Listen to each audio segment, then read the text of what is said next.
Bienvenue à la médiathèque centre-ville d'Issy-les-Moulineaux, qui est ma médiathèque de quartier, tout simplement parce que je suis IC1. C'est une chance pour moi d'être exposé ici avec mon travail de bande dessinée. Ils ont mis en avant mes ouvrages 1984 et Journal de 1985.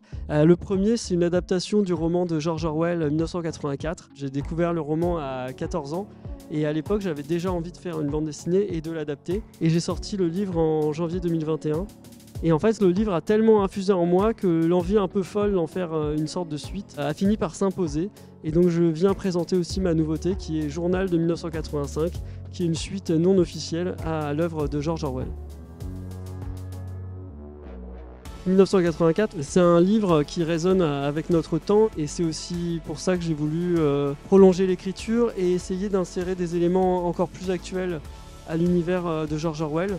Parce que en fait, on est allé plus loin que ce qu'il imaginait. C'est-à-dire que l'intelligence artificielle et la surveillance de masse, c'est des choses qui étaient impossibles à imaginer de son temps. Et ça me paraissait important de l'évoquer. Spontanément, j'ai un dessin qui est à la fois simple et compliqué. C'est-à-dire qu'on va avoir des détails et en même temps des zones extrêmement floues où vraiment je vais garder un aspect qui n'est pas du tout terminé. Je trouve que ça donne plus de force au dessin que si j'avais tout lissé, tout fini. Mon rapport à la couleur a complètement changé. Sur mes premiers livres, j'avais un travail qui était extrêmement coloré.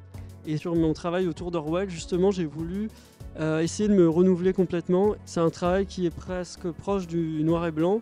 Et en fait, je vais utiliser que 2-3 couleurs par page.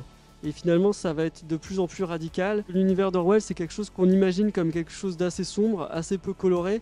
Et j'ai voulu essayer de surprendre un peu le lecteur en proposant des couleurs assez vives par moment, ou des couleurs qu'on n'a pas l'habitude de voir dans ce genre d'univers. Le livre a eu un très bon accueil critique. J'ai eu aussi le prix Fnac France Inter en 2022.